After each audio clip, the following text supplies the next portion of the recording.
सात देवियों की विशिष्ट कृपा मिलती है इस साधना से।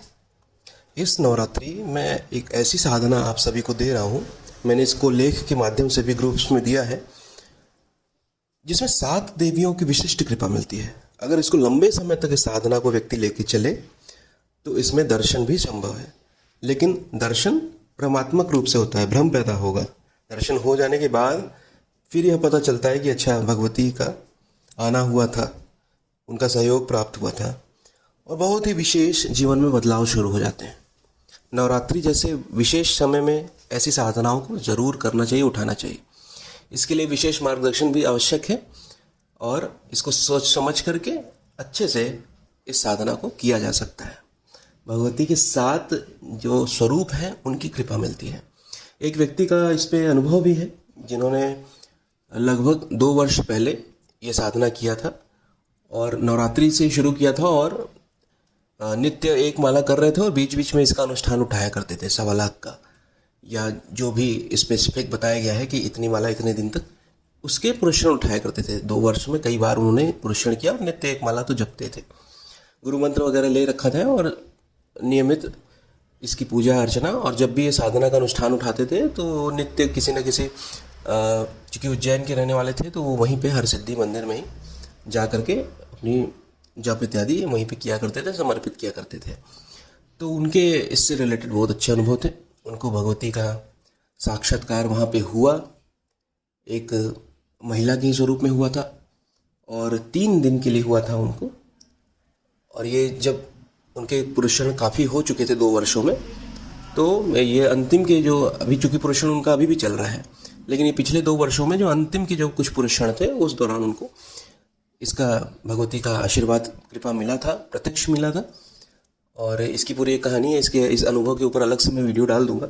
अभी तो मैं इस साधना से संबंधित आप लोगों को बताने जा रहा हूँ कि इसमें कैसे भगवती के 7 स्वरूपों की कृपा मिलती है, और यह किसी भी तरह से आपकी सुरक्षा करने में सक्षम है। आप कभी भी इस मंत्र का अगर पुरस्कार कर रहे हैं और नित्य एक माला शामिल कर लेते हैं अपने नित्य जप में, तो किसी भी समस्या में, किसी भी विकट परिस्थिति में आप इनको याद करते हैं तो ये तत्क्षण आपके लिए आपकी सहायक हो जाती हैं, क्योंकि उच्च स्तरीय देवियां हैं, बहुत उच्च स्तरीय की साधना है ये, तो आप सभी को बहुत विशेष कृपा प्राप्त होती है। यह है सप्त मातृकाओं की साधना, और इस सभी प्रकार के जो अनिष्ट हैं, शत्रुओं से रक्षा करना हुआ, या सुरक्षा के दृष्टिकोण से जैसे देखा जाए तो यह वर्ष काफ़ी कठिन आ रहा है लोगों के लिए, और कोई भी व्यक्ति हो, हर उम्र का व्यक्ति इसको कर सकता है, कोई इसमें समस्या नहीं है, बहुत सरल तरीके से कर सकता है। और सप्त मातृकाओं का अर्थ होता है 7 माता या 7 देवियाँ आप कह सकते हैं। इनको आवश्यक क्षणों में, भगवती के ये स्वरूप हैं जो आवश्यक क्षणों में इन्होंने ये स्वरूप लिया और विभिन्न विभिन्न कार्य किए हैं। इससे जो व्यक्ति, जो साधक इनको साधता है, साधने का अर्थ इनकी कृपा प्राप्त करता है इनकी साधना करके, और वो भगवती के ऊपर निर्भर करता है कि वो आप पे कैसे कृपा करती हैं, और आपका जो तप, साधना और समर्पण, ये आप किस प्रकार से भगवती की उपासना करते हैं, किस स्थान पे कर रहे हैं। स्थानों का भी अपना बड़ा विशेष महत्व होता है कि किसी सिद्ध स्थल पे कर रहे हैं तो यह बहुत तीव्रता से आपके जीवन में सफलता, उन्नति लाने के साथ साथ भगवती का साक्षात्कार कराता है ये साधना, और विशेष सिद्धियों को देने वाला होता है। आप किसी भी परिस्थिति में मंत्र को मानसिक रूप से जप के और इसका प्रयोग करते हैं तो आपको तत्क्षण इसका प्रभाव दिखता ही दिखता है। अब जानते हैं 7 मातृकाएं, ये जो 7 देवियां कौन कौन सी हैं। ये है ब्राह्मणी, वैष्णवी, माहेश्वरी, ऐन्द्री, कौमारी, वाराही और नारसिम्ही। अब इनकी जो साधना पद्धति है वो कई तरह से होती है। तांत्रिक उपासना इनकी अलग है, इनकी क्रमिक साधना अलग है, राजसिक अलग तरीके से की जाती है, सात्विक विधि अलग है, शाबर भी इनके हैं वो भी है, और यौगिक विधि है जिसमें बहुत ज़्यादा आपको मुख्य जो है आपकी आंतरिक ध्यान और योग संबंधित प्रक्रियाओं से जोड़ करके इसकी जप उपासना की जाती है, जिसमें बाह्य पूजा का बहुत महत्व नहीं रह जाता और आपकी मुख्य जप और जो ध्यान संबंधी जो क्रियाएं हैं वो मुख्य रह जाती हैं। अब आप सबको क्या करना है, यहाँ पे जो मैं बता रहा हूँ इस सरल तरीका बता रहा हूँ जो यौगिक विधान से करना है आप सबको, क्योंकि अगर मैं इसकी पूरी बाह्य पूजन विधि और लंबे क्रमिक विधान से बताऊंगा तो ये बहुत लंबे समय तक की जाने वाली साधना है। लेकिन एक मंत्र पकड़ के व्यक्ति अगर लगातार इसके ही पुरस्रण पे पुरस्रण करता जाए तो कुछ कहने की जरूरत ही नहीं है, बहुत विशेष कृपा प्राप्त हो जाती है। अब देखिए मातृका की साधना विधि यहाँ बता रहे हैं कैसे करना है आप सभी को, और मंत्र भी आप सभी को डिस्क्रिप्शन बॉक्स में मिलेगा या आप सब टेलीग्राम चैनल का लिंक मिलेगा, उस टेलीग्राम पे जुड़ के वहाँ से भी मंत्र प्राप्त कर सकते हैं। मंत्र मैं यहाँ बोलूँगा नहीं, लेकिन डिस्क्रिप्शन बॉक्स में मंत्र डाल दूंगा, वहाँ से आप सबको मंत्र प्राप्त हो जाएगा। तो सारी चीज़ें मैंने बता दी है। अब इसमें देखिए, इसमें संस्कारित कमलगट्टे की माला या श्वेतार की माला, जो श्वेतार की जड़ से बनी रहती है, उसकी आवश्यकता होती है। और भगवान गणपति जी का विशेष कृपा मिले तो उससे संबंधित उच्चिष्ट गणपति की एक माला जप करनी चाहिए। जब से पहले गुरु मंत्र का जप करना चाहिए, उच्चिष्ट गणपति का जप करना चाहिए। बहुत से लोगों को बोला जाता है कि उच्चिष्ट गणपति संबंधित तंत्र गले में धारण कर लें। ये सारी चीज़ें हैं ताकि स्थान परिवर्तन हो तो दोष इत्यादि ना लगे। आसन और लाल आसन रखेंगे, लाल, पीला या सफ़ेद, इसमें से कोई भी एक रंग का रख लीजिए।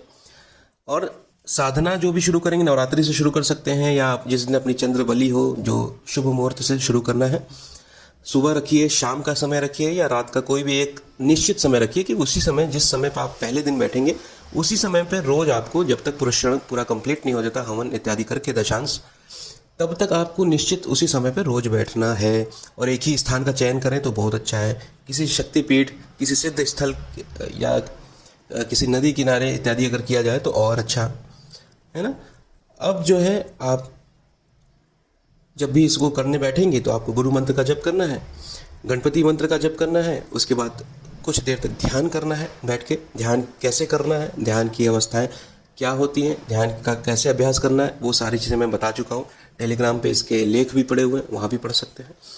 तो ध्यान करना है, ध्यान करने के बाद आपको फिर इस मंत्र का जप करना है, जो मंत्र आपको डिस्क्रिप्शन बॉक्स में लिखा हुआ मिल जाएगा या टेलीग्राम चैनल पे मिल जाएगा। अब इस मंत्र का जप 5 माला कर सकते हैं, 21 दिन तक, 42 दिन तक, 51 दिन तक या 64 दिन तक, जितना क्षमता हो उसके अनुसार आप समय तय कर सकते हैं कि हम इतनी माला इतने दिन तक करेंगे, या माला संख्या बढ़ाया जा सकता है। और ये सारी चीज़ें जो हैं मार्गदर्शन ले करके, दीक्षा ले करके तब ये सारी चीज़ें करनी समझनी चाहिए। इसमें अगर हवन व्यक्ति करे दशांश तर्पण मार्जन तो बिल्कुल करना ही है। नहीं कर सके, बहुत ऐसी परिस्थिति की हवन का बन ही नहीं पा रहा है, तो जितने दिन की साधना होती है उतने कन्याओं को संतुष्ट करना होता है, भोज वगैरह करा करके छोटी कन्याओं का। दशांश हवन अगर करने जाएंगे तो 3 या 9 कोण वाला हवन कुंड की आवश्यकता पड़ेगी। 3 और 9 कोण का अगर नहीं है हवन कुंड तो हम पीले चावल से 3 कोण या 9 कोण बना के उसके बीच में अपना जो भी हवन कुंड है वो रख के हवन करते हैं। आम की लकड़ी इसमें उपयोग होती है, नवग्रह की लकड़ियों को शामिल किया जाता है। हवन की जो सामग्री है, जौ, काला तिल, गुड़, गाय की घी, कच्चे चावल, जटामासी, शतावरी, कमलगट्टे और मुनक्का, इसका उपयोग किया जाता है। तर्पण मार्जन के लिए गंगोत्री जल या गंगा का जल मिल जाए, या कोई भी सामान्य जल अगर नहीं मिल रहा, आपके आसपास ऐसी नदी नहीं है तो सामान्य जल, इसमें मिश्री और केसर मिला लें और उससे तर्पण मार्जन करना है। इसके बाद आपका जब ये पूरा हो जाए, जब भी आप जप रोज करने बैठेंगे तो पहले गुरु मंत्र, गणपति मंत्र करने के बाद ध्यान करेंगे कम से कम 15-20 मिनट, फिर उसके बाद जप शुरू करेंगे। फिर जब पूरा हो जाए तो उसके बाद पुनः ध्यान पे जितने देर तक बैठ सके। इसलिए मैं बोलता हूँ कि पहले ध्यान का अभ्यास व्यक्ति को करना चाहिए, कम से कम ऐसी स्थिति बनानी चाहिए कि 15 मिनट बिल्कुल पाषाण की भांति बैठने की स्थिरता उसके अंदर आ जाए, तो कोई भी साधना शुरू करनी चाहिए। इससे बहुत विशेष अनुभव और विशेष कृपा प्राप्त होती है और मंत्र पकता है। मंत्र व्यक्ति जो जप रहा है वो मंत्र उसके लिए सिद्ध होता जाता है, जागृत होती जाती है, और उससे जुड़े हुए जो विषय हैं, जो भी इष्ट है, उनकी विशेष कृपा भी मिलनी शुरू हो जाती है। तो आप सभी को ये करना है। ये वीडियो डाल दिया हूँ, नवरात्रि के लिए बहुत विशेष है, हर व्यक्ति शुरू कर सकता है। इसके लिए विशेष मार्गदर्शन के लिए नीचे टेलीग्राम का लिंक दिया हूँ, वहाँ से जुड़ करके आप मुझे मैसेज कर सकते हैं। और इसमें जैसे अन्य जो भी मार्गदर्शन चाहिए कि मैं इसको निश्चित रूप से कितनी माला करूँ, कितने दिन तक करूँ, या जो विशेष साधक हैं जो पहले से साधनाएं करते आ रहे हैं, उनकी अच्छी स्थिति बैठने की, माला जपने की, वो विशेष मार्गदर्शन लेके कैसे शुरू कर सकते हैं, क्या कर सकते हैं। और इस मंत्र की दीक्षा आवश्यक है, वो जरूर लेना चाहिए, क्योंकि कोई भी मंत्र ऐसे ही उठा के नहीं करना चाहिए। गुरुमुख है वैसा मंत्र, तो उसी तरीके से लेकर के करना चाहिए। तो आप सब करिए और विशेष साधना है, इसका पूरा आनंद उठाइए। धन्यवाद, नमस्कार।